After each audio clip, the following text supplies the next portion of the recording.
بسم الله الرحمن الرحيم الحمد لله رب العالمين والصلاة والسلام على أشرف الأنبياء والمرسلين وعلى آله وصحبه أجمعين أما بعد۔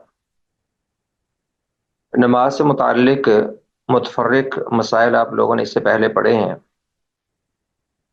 اب یہاں پہ اختصار کے ساتھ نماز کا مکمل نماز کا طریقہ انشاءاللہ آپ کے سامنے بیان کیا جا رہا ہے۔ ایک بات شروع میں ذہن نشین کر لیں کہ فقہا نے نماز کے افعال کو ارکان، فرائض، سنن، مستحبات وغیرہ میں تقسیم کیا ہے۔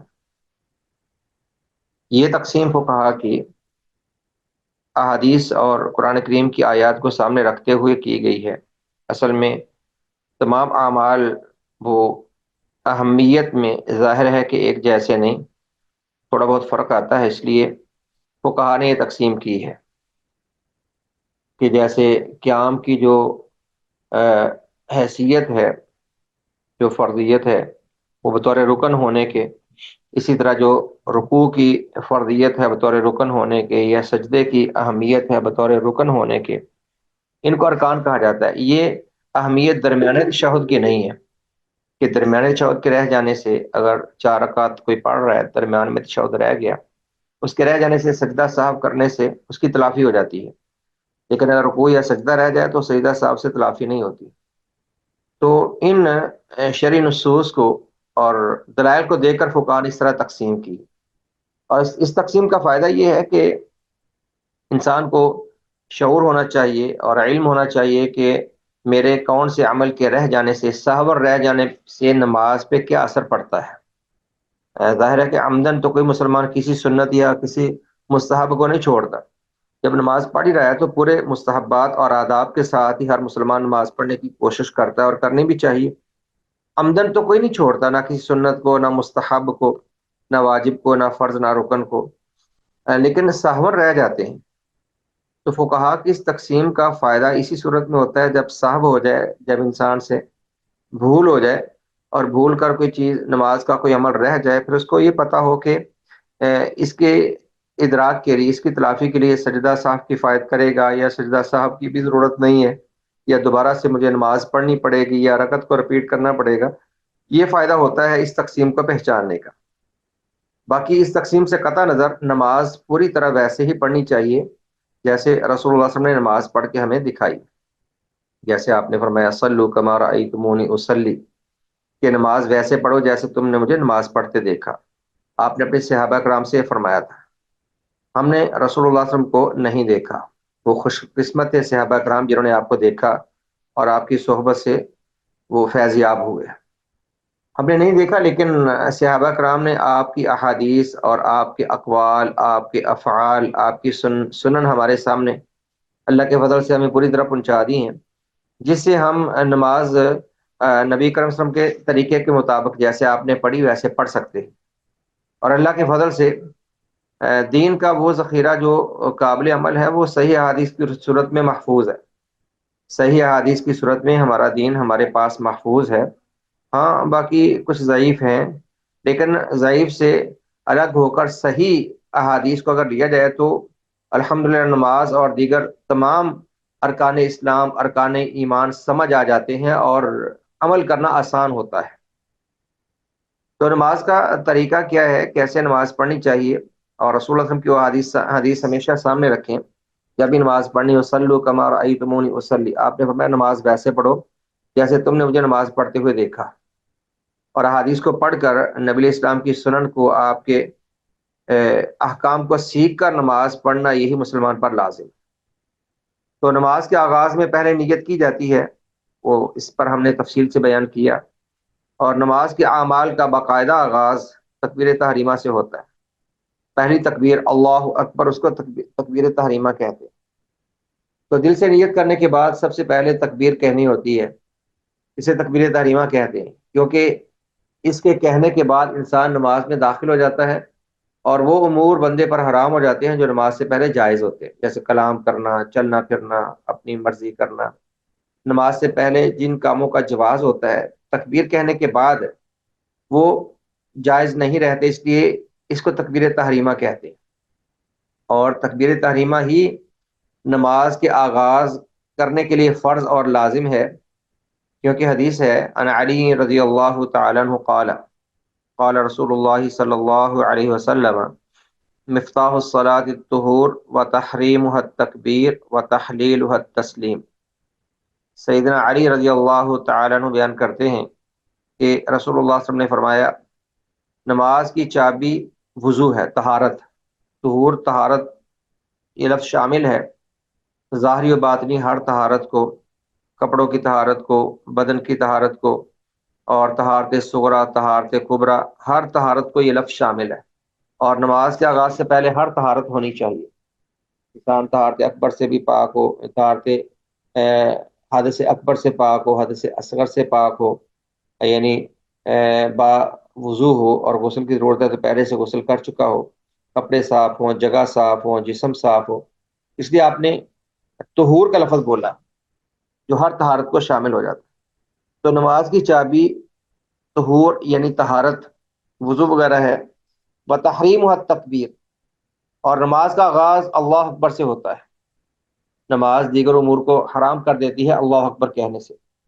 وتحلیل و تسلیم، اور سلام پھیرنے سے انسان نکل جاتا ہے نماز سے، انسان نماز سے سلام پھیر کر نکلتا ہے کہ نماز کی حالت میں جو امور حرام تھے سلام پھیرنے کے بعد وہ حلال ہو جاتے ہیں۔ سنن ابو داؤد میں روایت ہے اور ترمذی میں بھی صحیح حدیث ہے، سیدنا علی رضی اللہ عنہ سے روایت ہے کہ رسول اللہ صلی اللہ علیہ وسلم نے فرمایا، نماز کی چابی طہارت ہے، اور اس کی تحریم یعنی نماز کے علاوہ دیگر معاملات کو حرام کر دینے والی تکبیر ہے، اور حلال کر دینے والی تسلیم یعنی اسلام پھیرنا ہے۔ اب تکبیر تحریمہ نماز کا رکن ہے، اور اسی کو مزید واضح کرنے کے لیے چند ایک تنبیہات کی صورت میں آپ کے سامنے پوائنٹ ذکر کیے گئے ہیں۔ پہلی بات یہ کہ گزشتہ حضرت علی رضی اللہ تعالیٰ عنہ کی حدیث سے ثابت ہوا کہ تکبیر تحریمہ نماز کے ارکان میں سے ہے، اور رکن رہ جانے سے عبادت باطل ہو جاتی ہے۔ جو رکن رہ جائے، اگر رکن رہ جائے عبادت کا تو عبادت باطل ہو جاتی ہے۔ اگر انسان ویسے ہی یعنی بے خیالی سے نماز میں داخل ہو جائے تو فوری طور پر تکبیر کہہ دے، اگر قرات کر رہا ہو اور پتہ نہ یہ محسوس ہو کہ شروع میں تکبیر نہیں کی، تو اس کو چھوڑ کے دوبارہ سے اللہ اکبر کہہ کر نماز کا آغاز کرے، کیونکہ تکبیر سے ہی نماز کا آغاز ہوتا ہے، اس کے بغیر نماز باطل ہوگی اور قابل قبول نہیں ہوگی۔ جیسے کہ رسول اللہ صلی اللہ علیہ وسلم نے حج کے معاملے میں فرمایا الحج عرفہ، کہ حج عرفہ میں وقوف کرنا ہے، ویسے ہی آپ نے تکبیر تحریمہ سے نماز کے آغاز کا حکم دیا۔ عرفہ حج کا رکن ہے، تکبیر تحریمہ یہ نماز کا رکن ہے۔ بس رکن کی وضاحت کرنے کے لیے مثال دی گئی، ورنہ نماز کا حج سے کوئی تعلق نہیں۔ ہاں، دونوں اسلام کے ارکان ضرور ہیں، لیکن حج الگ عبادت ہے اور نماز کے اپنے ارکان ہیں۔ دوسری بات یہ کہ تمام نمازوں میں نمازی تکبیر آہستہ آواز میں کہے گا، اکیلا آہستہ آواز میں ہی کہے گا، الا کہ امام ہو، صرف امام بلند آواز سے تکبیر کہتا ہے۔ اور اگر امام کی آواز نحیف ہے یا اسپیکر بند ہو گیا یا لوگ زیادہ ہیں اور امام کی آواز سب تک نہیں جا رہی، تو جو مؤذن ہے یا مؤذن کے علاوہ کوئی اور اونچی آواز سے اللہ اکبر کہہ کر پچھلوں تک آواز پہنچا سکتا ہے، جسے مکبر کہتے ہیں۔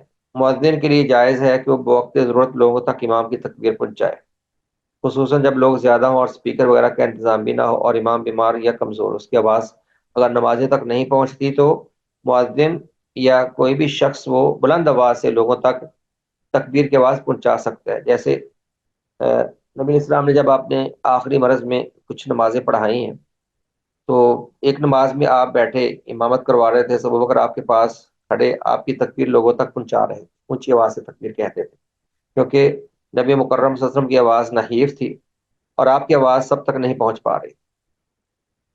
البتہ اگر مؤذن امام کی تکبیر لوگوں تک پہنچا رہا ہو تو ضروری ہے کہ وہ امام کی تکبیر مکمل ہونے کے بعد تکبیر، اور تکبیر کہنے میں اللہ اکبر یہی لفظ کفایت کرتا ہے۔ مسئلہ کہ میں تھوڑی سی وضاحت کر دوں، یہی لفظ ضروری ہے اللہ اکبر، جمہور کا یہی موقف ہے، تینوں ائمہ کا، امام مالک، امام شافعی اور امام احمد۔ ہاں، امام شافعی رحمہ اللہ نے بس اللہ اکبر کے ساتھ اللہ اکبر کو بھی جائز کہا، وہ صحیح نہیں، بس اللہ اکبر یہی ثابت ہے اور یہی کہنا چاہیے۔ البتہ یہاں پر امام ابو حنیفہ کا قول ہے کہ تکبیر میں ہر وہ لفظ ہو سکتا ہے جو اللہ کی تعظیم کا معنی ادا کرے، خواہ وہ غیر عربی زبان میں ہو۔ کہتے کوئی بھی لفظ بول دیں جس سے اللہ تعالیٰ کی عظمت، اللہ تعالیٰ کی کبریائی، اللہ کی بڑائی کا معنی ادا ہو جائے تو نماز کا آغاز ہو جائے گا۔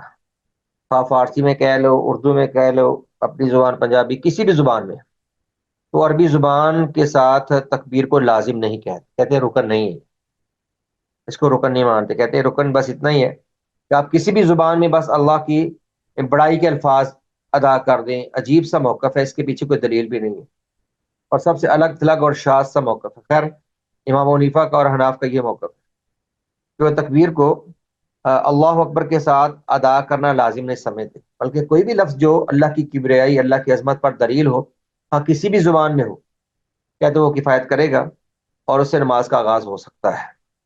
لیکن حدیث بالکل واضح ہے، تحریم تکبیر، اور رسول اللہ صلی اللہ علیہ وسلم ہمیشہ اللہ اکبر کہہ کر ہی نماز کا آغاز کیا کرتے تھے۔ اور نماز ایک عبادت ہے، عبادت میں ایسے منمانیاں نہیں ہوتی کہ انسان جیسے مرضی اپنی رائے اختیار کر کے کسی چیز کی بھی اجازت دینا شروع کر دے، نہیں، نماز میں اس کا کوئی جواز نہیں بنتا ہے۔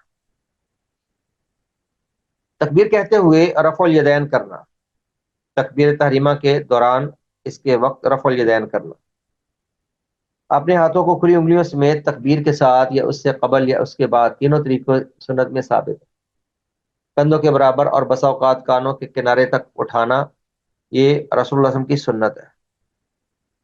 جو رفع الیدین ہے یہ تکبیر کے ساتھ متصل بھی ہو سکتا ہے، یعنی انسان کہے اللہ اکبر، اس دوران وہ ہاتھ بھی اٹھا کے ہاتھوں کو باندھ لے، اور دوسرا پہلے تکبیر کہہ دے بندہ اور بعد میں ہاتھ اٹھا لے، اور تیسرا پہلے ہاتھ اٹھا لے، ہاتھ اٹھا کے باندھ بھی لے اور بعد میں خواہ تکبیر کہہ دے۔ تینوں طرح سے ثابت ہے، شریعت میں کوئی تنگی نہیں ہے۔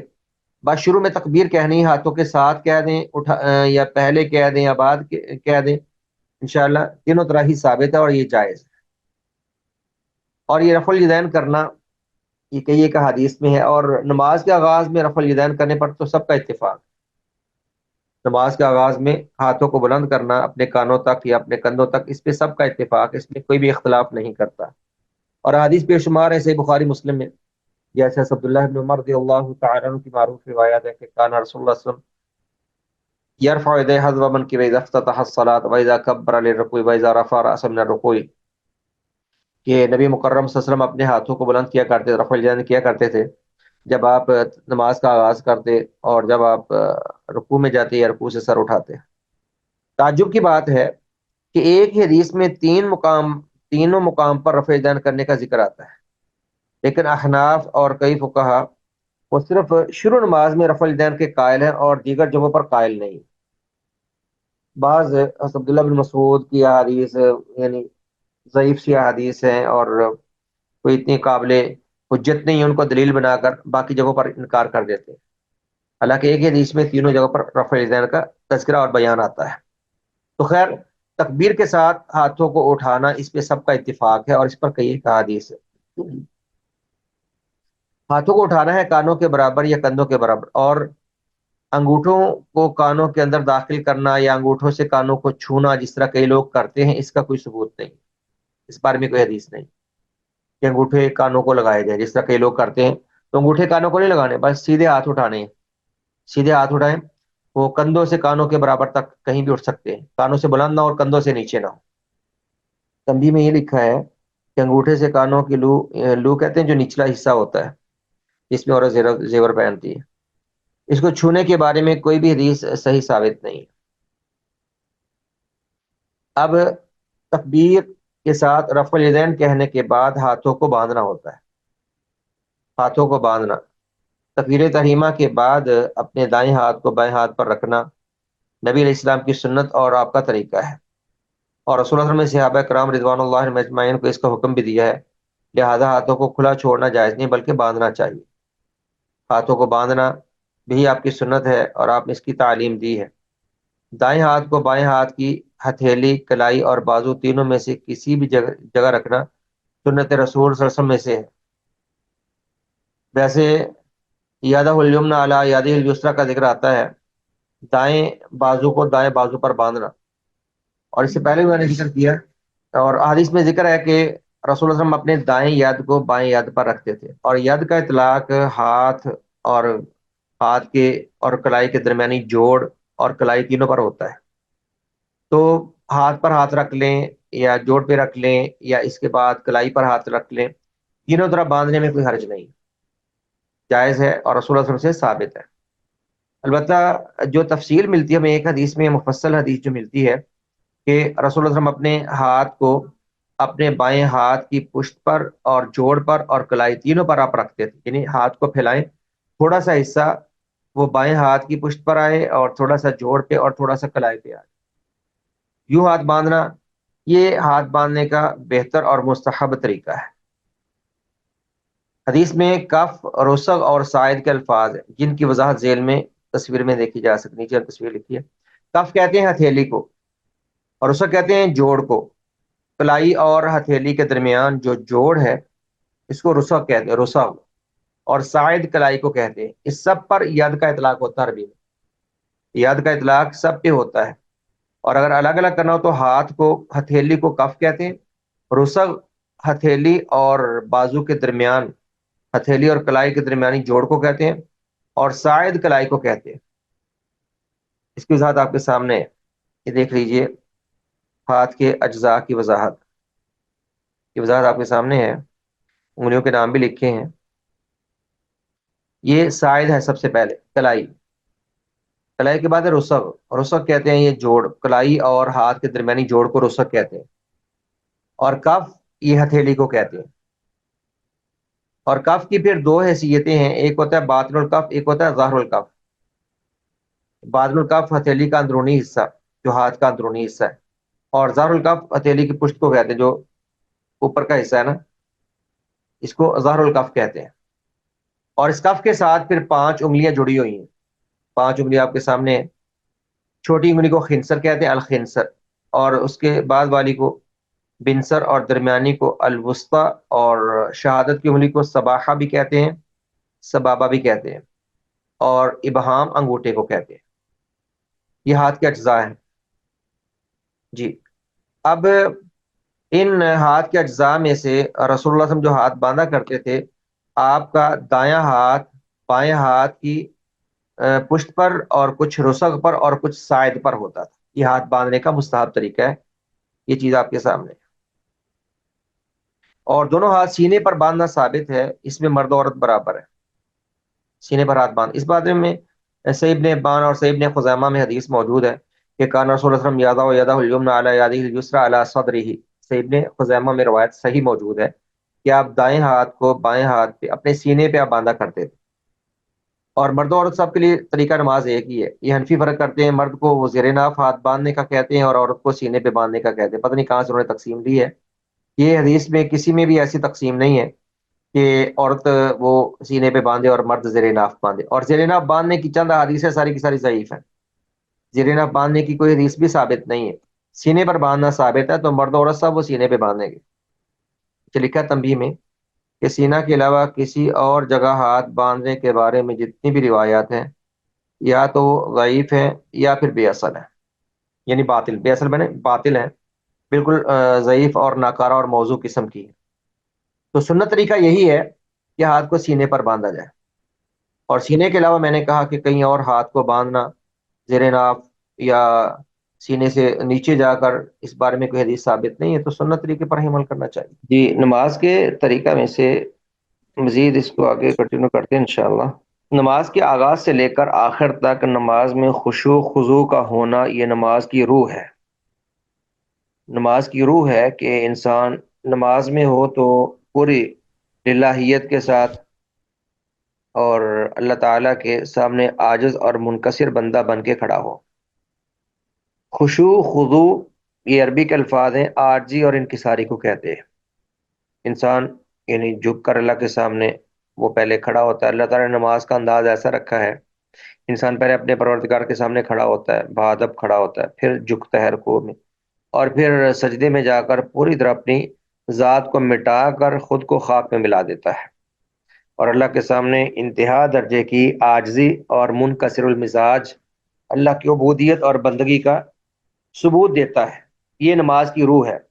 تو تمام نماز میں خشوع و خضوع اختیار کرنا اور قیام میں سجدے کی جگہ پر نظر رکھنا، نظر کو نماز کے اندر ہی محدود رکھنا چاہیے، انسان کی آنکھیں سامنے ہوں، تھوڑی آگے پیچھے بھی ہو جائیں تو کوئی حرج نہیں، بس ادھر ادھر گھمانا نہیں چاہیے، سامنے نظر رہے۔ اور سترہ رکھنے کی بھی یہی ایک افادیت ہوتی ہے کہ انسان کی نظر مرکوز رہتی ہے اس کی نماز کے اندر تک، نماز کے اندر تک بس نظر مرکوز رہتی ہے اور ادھر ادھر نظر اس کی بھٹکتی نہیں ہے۔ نمازی کے لیے واجب ہے کہ وہ نماز میں انتہا درجے کا خشوع اختیار کرے، اور حت المقدور ہر اس کام یا چیز سے اجتناب کرنے کی کوشش کرے جو اسے نماز اور اللہ کے ذکر سے غافل کر دے۔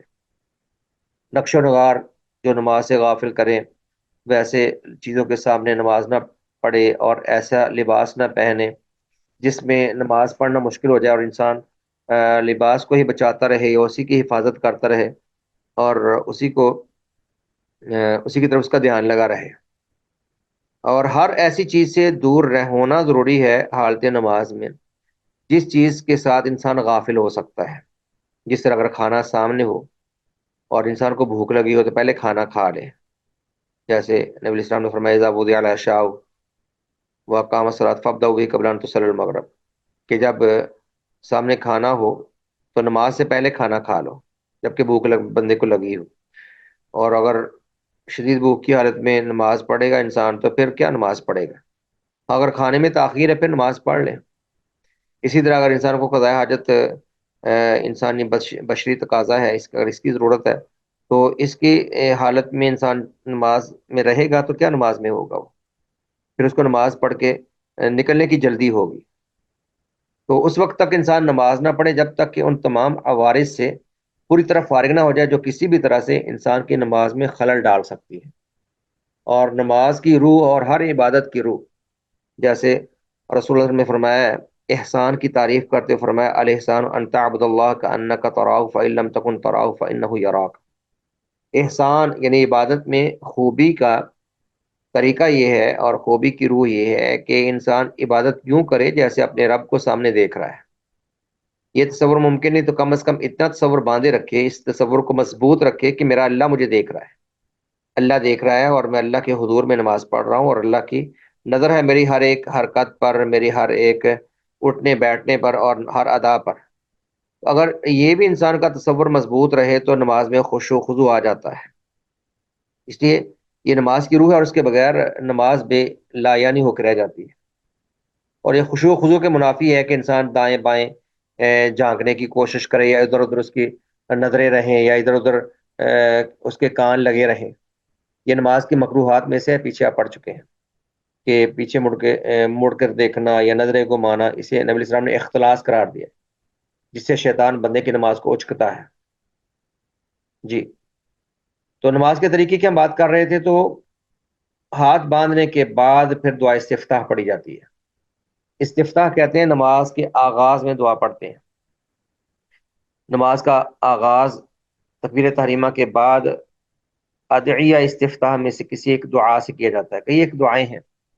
قرات کا افتتاح اور آغاز اور رسول اللہ صلی اللہ علیہ وسلم سے ثابت شدہ دعاؤں میں سے کسی ایک دعا سے کرنا چاہیے، اور یہ بہت سی دعائیں ہیں جن میں سے یہ مشہور دعا ہے کہ آپ کے سامنے سبحانک اللہم وبحمدک وتبارک اسمک وتعالی جدک ولا الہ غیرک، اور دیگر دعائیں آپ کسی بھی جو بھی نماز کی کاپی ہوتی ہے، دعاؤں کی کاپی ہوتی ہے، اس میں جو چھوٹی چھوٹی ملتی ہیں اور عام دستیاب ہے، ہر جگہ میسر ہے، تو وہاں سے وہ دعائیں یاد کی جا سکتی ہیں۔ اس دعا کا معنی آپ لوگوں کو معلوم ہوگا، سبحانک اللہم، اے اللہ تیری پاکیزگی ہم بیان کرتے ہیں، وبحمدک تیری تعریف کرتے ہوئے، وتبارک اسمک تیرا نام بابرکت ہے، وتعالی جدک اور تیری ذات بلند ہے، ولا الہ غیرک اللہ تیرے سوا کوئی معبود برحق نہیں۔ باقی دعائیں بھی پڑھنی چاہیے، اور سنت یہ ہے کہ انسان مختلف دعائیں پڑھے۔ سنت یہ ہے کہ انسان مختلف دعائیں پڑھے، ایک دعا پر اکتفا نہ کرے بلکہ بدل بدل کر دعائیں پڑھتا رہے۔ سنت یہی ہے، یعنی کبھی یہ پڑھ لی تو کبھی دوسری دعا جو معروف ہے وہ بھی اکثر کو آتی ہوگی، اللہم باعد بینی و بین خطایا کما باعدت بین المشرق والمغرب اللہم نقنی من خطایا کما ینقی الثوب الابیض من الدنس اللہم اغسل خطایا بالماء والثلج والبرد، اور اسی طرح وجہت وجہی للذی فطر السماوات والارض حنیفا وما انا من المشرکین ان صلاتی ونسکی ومحیای ومماتی للہ رب العالمین لا شریک لہ وبذالک امرت وانا من المسلمین. یہ اور بھی دیگر دعائیں یہاں پر اس مقام پر ثابت ہیں. تو جس مقام پر مختلف دعائیں ثابت ہوں تمام دعاؤں کا اہتمام کرنا چاہیے. ایک وقت میں ایک ہی دعا پڑھیں، لیکن بدل بدل کر دعائیں پڑھتے رہیں. صرف ایک دعا ہی یاد کرنا اور اسی پہ پوری زندگی گزار دینا یہ علم کی کوتاہی بھی ہے اور سنت پر عمل کرنے کی کمزوری بھی ہے. اس لیے مسلمان اور رسول اللہ علیہ وسلم کی نماز کے مطابق نماز پڑھنے کا اگر کوئی جذبہ رکھتا ہے تو پھر آپ کی پوری سنت ہی اکثر سنت آپ کی یاد ہونی چاہیے. اور طلباء علم کو جو علم حاصل کرتے ہیں، جو اس اللہ کے فضل سے شعبے سے یا اس پیشے سے وابستہ ہیں، جنہوں نے اپنی زندگی کا مقصد طلب علم کو بنا لیا، ان کو تو سب دعائیں یاد ہونی چاہیے تاکہ وہ لوگوں کی تربیت کریں، لوگوں کو تعلیم دیں. اور ہمارا اس پڑھنے کا اصل مقصد تو عمل کرنا ہے، اور نماز سے بڑا کوئی عمل نہیں ہے اللہ کی بندگی اور عبادت میں. اس لیے سب دعائیں یاد ہوں اور گاہے بگاہے انسان بدل بدل کر پڑھتا رہے. تو دعائے استفتاح کے بعد کوئی ایک دعائے ادعیہ یا استفتاح میں سے کوئی ایک دعا پڑھنے کے بعد اگلا عمل ہے انسان قرات کرتا ہے. اور قرات میں پہلے اعوذ باللہ من الشیطان الرجیم قرآن کریم کی قرات کرنی ہے. سورۃ الفاتحہ بھی قرآن کریم کی سورت ہے، اور سورۃ الفاتحہ کے بعد بھی جو قرآن قرات کرنی ہے وہ بھی قرآن کریم ہے. ایک دفعہ شروع میں اعوذ باللہ من الشیطان الرجیم پڑھنا واجب ہے، اللہ کا حکم ہے. فَإِذَا قَرَأْتَ الْقُرْآنَ فَاسْتَعِذْ بِاللَّهِ مِنَ الشَّيْطَانِ الرَّجِيمِ. اللہ نے فرمایا جب آپ قرآن پڑھیں تو اعوذ باللہ من الشیطان الرجیم پڑھیں، شیطان مردود سے اللہ کی پناہ میں آ جائے. تو اعوذ باللہ من الشیطان الرجیم پہلے پڑھا جاتا ہے، اور اس کے بعد بسم اللہ الرحمن الرحیم. اعوذ باللہ من الشیطان الرجیم کو تعوذ کہتے ہیں، اور تسمیہ کہتے ہیں بسم اللہ الرحمن الرحیم پڑھنے کو. جہری اور سری تمام نمازوں میں یہ دونوں پڑھے جاتے ہیں. ہاں جب امام جماعت کرواتا ہے، خواہ جہری ہو یا سری ہو، وہ بھی آہستہ آواز سے پڑھتا ہے اور مقتدی بھی آہستہ آواز سے پڑھتے ہیں. اعوذ باللہ تو پڑھا ہی آہستہ آواز سے جاتا ہے، کوئی بھی اعوذ باللہ کو بلند آواز سے پڑھنے کا قائل نہیں. ہاں بسم اللہ میں دونوں طرح کا موقف ہے، بسم اللہ کے بارے میں دونوں طرح کا موقف ہے. اور بسم اللہ کے بارے میں راجح موقف یہ ہے کہ بسم اللہ آہستہ پڑھا جائے، امام بھی آہستہ بسم اللہ پڑھے. جو اکیلا نماز پڑھتا ہے وہ تو آہستہ ہی پڑھے گا نا، ظاہر ہے کہ وہ تو آہستہ پڑھے گا، اس نے تو قرات بھی آہستہ ہی کرنی ہے. جہری نمازوں میں جب امام اونچی آواز سے قرات کرتا ہے وہاں پر بھی سنت یہی ہے، صحیح طریقہ اور راجح موقف یہی ہے کہ بسم اللہ الرحمن الرحیم وہ سرن پڑھی جائے.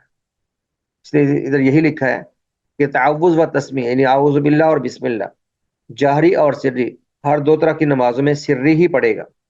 سری بمعنی آہستہ آواز سے پڑھے گا، خواہ امام ہو. امام ہی کی بات ہے، مقتدی تو ویسے ہی آہستہ آواز سے پڑھتے ہیں.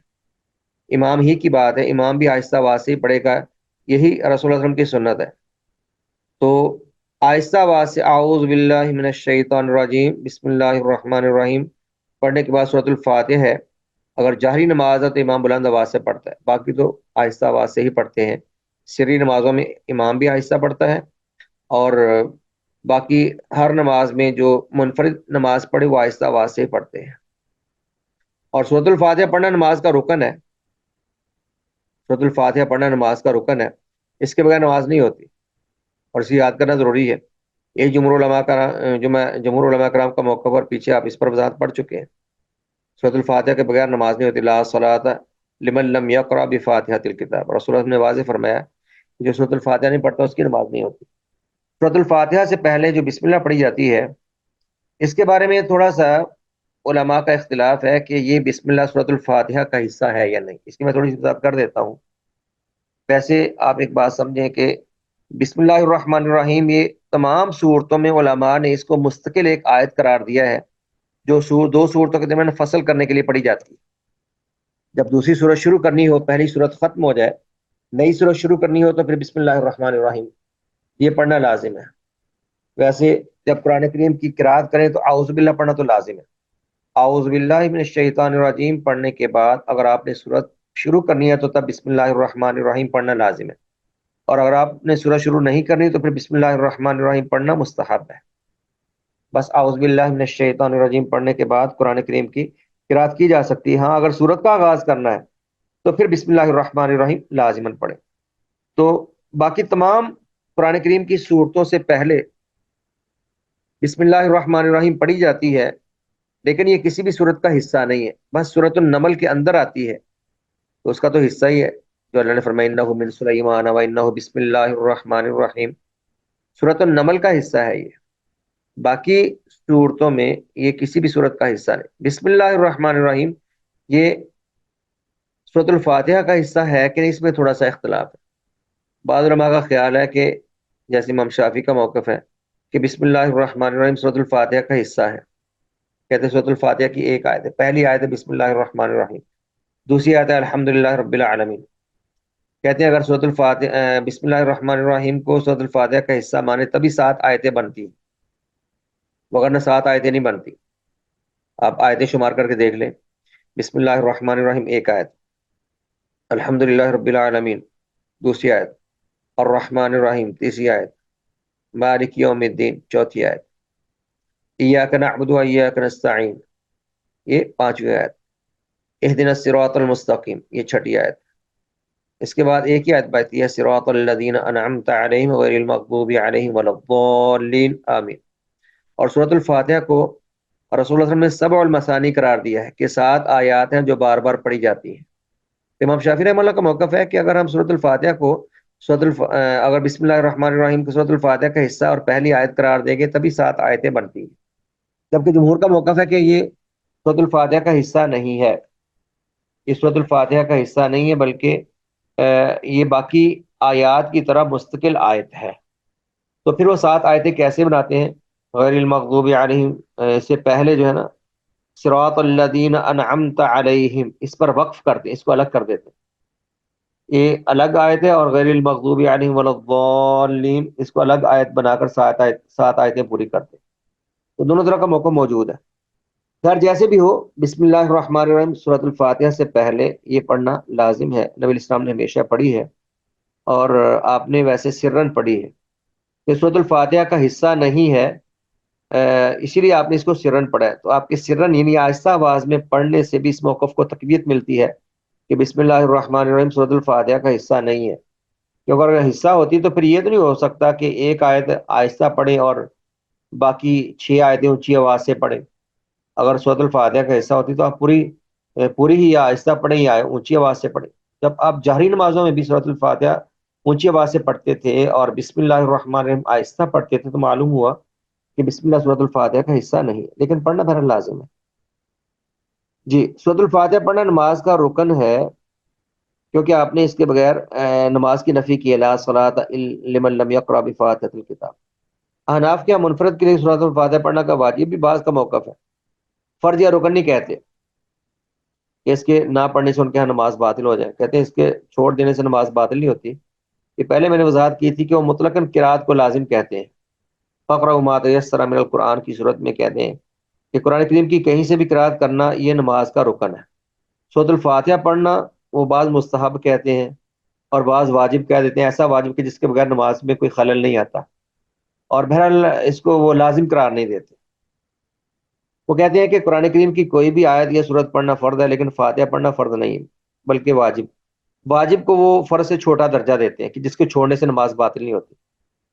کہتے ہیں جن احادیث میں سورۃ الفاتحہ پڑھنے کا حکم دیا گیا وہ اخبار احاد ہیں، اگر جیسے بخاری مسلم کی حدیث ہے لیکن ان کو اخبار احاد کہتے ہیں، اور کہتے ہیں ان سے علم یقینی حاصل نہیں ہوتا۔ خیر وہ میں نے آپ کو اس مسئلہ کی تفصیل بیان کی تھی، جو قرآن کریم کی آیت اللہ نے فرمایا فقرؤوا ما تیسر من القرآن، کہ جو قرآن کریم میسر ہو وہ پڑھ لو۔ کہتے ہیں اللہ نے حکم دیا ہے کہ کہیں سے بھی قرآن پڑھ لو، اللہ نے عموم رکھا ہے، اللہ نے تو خاص نہیں کیا سورۃ الفاتحہ کو۔ جب اللہ نے عام رکھا ہے تو ہمارے لیے عموماً کہیں سے بھی قرآن کریم پڑھنا جائز ہے، جہاں سے مرضی پڑھ لو، اور فاتحہ کو وہ لازم نہیں سمجھتے، اور ان کے خیال میں قرآن کریم کے عموم کی حدیث سے تخصیص نہیں ہوتی، کہتے ہیں حدیث کے اندر اتنی قوت نہیں ہے کہ قرآن کریم کے عموم کی تخصیص کر سکے۔ یہ عام خاص کی بحث ان کا مفصل چلتی ہے، اور پچھلے میں نے تاریخ الفقہ کے لیکچر میں اس کی خاصی وضاحت کی تھی۔ تو خیر وہ سورۃ الفاتحہ کو لازم نہیں کہتے، عموماً کہیں سے بھی قرآن پڑھنے کو لازم کہتے ہیں۔ تو خراج قول کے مطابق فاتحہ کا منفرد مقتدی امام کے لیے سری و جہری، یہ سری جہری سے مراد قرات آہستہ ہو یا اونچی آواز سے ہر طرح کی نمازوں میں پڑھنا واجب ہے، اور اس پر جو حدیث موجود ہے ان میں سے ایک حدیث آپ کے سامنے ہے ان ابی ہریرہ رضی اللہ تعالی عنہ عن النبی صلی اللہ علیہ وسلم قال، سیدنا ابو ہریرہ رضی اللہ عنہ بیان فرماتے ہیں کہ نبی مکرم صلی اللہ علیہ وسلم نے فرمایا، من صلی صلاة لم يقرأ فيها بأم القرآن فهي خداج ثلاثا غیر تمام۔ من صلی صلاة، فرمایا جو ایسی نماز پڑھے لم يقرأ فيها بأم القرآن، جس میں سورۃ الفاتحہ نہیں پڑھتا، فهي خداج، وہ ناقص ہے۔ ثلاثا، تین دفعہ آپ نے فرمایا، خداج خداج خداج، غیر تمام، وہ کامل نہیں۔ فقیل لابی ہریرہ تھا، ابو ہریرہ سے پوچھا گیا، ابو ہریرہ سے کہا گیا، انا نکون وراء الامام، جب ہم امام کے پیچھے ہو تب کیا کریں؟ فقال، ابو ہریرہ نے کہا، اقرا بها فی نفسک، اس کو آہستہ آواز سے منہ میں پڑھ لیا کرو۔ فی نفسی کا معنی یہ نہیں کہ دل میں پڑھ لو، دل میں کوئی قرات نہیں ہوتی، دل میں صرف خیالات ہوتے ہیں۔ جیسے اللہ نے فرمایا، واذکر ربک فی نفسک، آہستہ آواز سے اللہ کا ذکر کرو، تضرعا وخیفۃ دون الجہر من القول، اونچی آواز کے بغیر اللہ سے ڈرتے ہوئے اور عاجزی اختیار کرتے ہوئے اونچی آواز کے بغیر آہستہ سے اللہ کا ذکر کرو۔ فی نفسی کا عربی میں اصطلاح ہوتی ہے، عربی میں اس کا معنی ہوتا ہے کہ آہستہ آواز سے۔ تو کہنے لگے بھائی آہستہ آواز سے پڑھ لو، امام کے پیچھے اگر ہو تو کون سا اونچی آواز سے پڑھنی ہے۔ یہ جو غلط فہمی ڈالی جاتی ہے کہ اللہ نے فرمایا وَإِذَا قُرِئَ الْقُرْآنُ فَاسْتَمِعُوا لَهُ وَأَنصِتُوا لَعَلَّكُمْ تُرْحَمُونَ، جب قرآن پڑھا جائے تو تم سنو اور پھر اسی طرح اللہ تم پر رحم کرے گا، غور سے سنو۔ تو آہستہ آواز سے سورۃ الفاتحہ پڑھنا یہ قرآن کریم سننے کے تو منافی نہیں ہے، قرآن کریم بندہ سن بھی رہا ہے اور پڑھ بھی رہا ہے۔ تو خیر، حضرت ابو ہریرہ نے کہا بھائی آہستہ آواز سے پڑھ لیا کرو، اس میں کون سی امام کی مخالفت یا کون سا شور ہوتا ہے؟ پھر کہنے لگے فَإِنِّي سَمِعْتُ رسول اللہ صلی اللہ علیہ وسلم يقول، میں نے اللہ کے سلسلہ آپ فرماتے تھے، اور اللہ تعالی اللہ فرماتا ہے، قسمت الصلاۃ بینی و بین عبدی نصفین، کہ میں نے نماز کو اپنے اور بندے کے درمیان آدھا آدھا تقسیم کر دیا۔ یہاں پر اللہ تعالیٰ نے الصلاۃ سے مراد کیا لیا؟ سورۃ الفاتحہ، کیونکہ الصلاۃ کے ساتھ ساری وضاحت آگے سورۃ الفاتحہ کی ہوتی ہے، تو اللہ نے سورۃ الفاتحہ کو الصلاۃ کا نام دیا، صلاۃ سے مراد ہے سورۃ الفاتحہ، تو سورۃ الفاتحہ کو اللہ نے الصلاۃ کہا۔ یہ حدیث قدسی یہاں سے شروع ہو رہی ہے۔ اللہ نے کہا کہ میں نے نماز کو اپنے اور اپنے بندے کے درمیان آدھا آدھا تقسیم کر دیا، وَلِعَبْدِ مَا سَأَلَ، اور میرا بندہ جو مجھ سے سوال کرے میں عطا کرتا ہوں۔ کیسے تقسیم کیا؟ فَإِذَا قَالَ الْعَبْدُ، اللہ نے فرمایا جب بندہ کہتا ہے الحمد للہ رب العالمین، قال اللہ، اللہ فرماتا ہے حمیدنی عبدی، میرے بندے نے میری حمد اور تعریف کی ہے۔ وَإِذَا قال، جب بندہ کہتا ہے الرحمن الرحیم، اور اللہ فرماتا ہے اثنى علی عبدی، میرے بندے نے میری ثنا بیان کی ہے۔ وَإِذَا قال، جب بندہ کہتا ہے مالک یوم الدین، اللہ روز جزا کا مالک ہے، اور اللہ فرماتا ہے مجدنی عبدی، میرے بندے نے میری عظمت اور بزرگی بیان کی ہے۔ وقال مرتن، اور ایک دفعہ حدیث کے الفاظ بھی ہیں کہ فوض الی عبدی، میرے بندے نے میرے طرف سارے اپنے امور میرے حوالے کر دیے، اپنے آپ کو میرے حوالے کر دیا۔ فَإِذَا قال، پھر جب بندہ کہتا ہے ایاک نعبد و ایاک نستعین، قال اللہ فرماتا ہے ھذا بینی و بین عبدی، اب میرے اور میرے بندے کے درمیان یہ بات ہے کہ بندے نے میرے ساتھ اپنی عبادت اور اپنی استعانت کے جوڑ دیا ہے۔ تو ولی عبدی ما سأل، اب میرا بندہ جو سوال کرے میں عطا کروں گا۔ فَإِذَا قال، پھر جب بندہ کہتا ہے اهدنا الصراط المستقیم صراط الذین انعمت علیہم غیر المغضوب علیہم ولا الضالین، اور اللہ فرماتا ہے ھذا لعبدی ولعبدی ما سأل، اب یہ میرے بندے کا حق ہے اور میرے بندے نے جو مجھ سے مانگا میں نے اس کو عطا کیا۔ تو یوں اللہ تعالیٰ نے یعنی سورۃ الفاتحہ کو نماز قرار دیا۔ اب اسی کا اللہ جواب دیتا ہے اور یہی اللہ تعالیٰ کی بندگی کا عظیم اظہار ہے۔ اب اسی کی نفی کر دیں تو پھر نماز کے اندر کیا باقی رہ جائے گا؟ اور یہ اس کے علاوہ بے شمار حدیث ہیں، اور ان سب سے واضح ترین وہ حدیث میں نبی صلی اللہ علیہ وسلم نے فرمایا لا صلاۃ لمن لم یقرأ بفاتحۃ الکتاب، جو شخص سورۃ الفاتحہ نہیں پڑھتا اس کی نماز نہیں ہوتی۔ اس سے واضح حدیث کیا ہوگی؟ آپ نے سورۃ الفاتحہ کے بغیر نماز ہی کی نفی کر جی۔ باقی اس سے متعلق ابھی کچھ گزارشات باقی ہیں، سورۃ الفاتحہ کے علاوہ قرات اور اس کے اندر دیگر جو شریعت نے ضوابط اور آداب بیان کیے ہیں۔ تو ٹائم کافی ہو گیا، کافی یہاں تک کلاس انشاءاللہ، کل مزید اس موضوع پہ انشاءاللہ بات کریں گے اور طریقہ نماز کو مزید آگے بڑھائیں گے انشاءاللہ۔ واللہ اعلم، بارک اللہ فی علمکم و عملکم۔ ٹھیک ہے، اجازت دیجیے، السلام علیکم ورحمۃ اللہ۔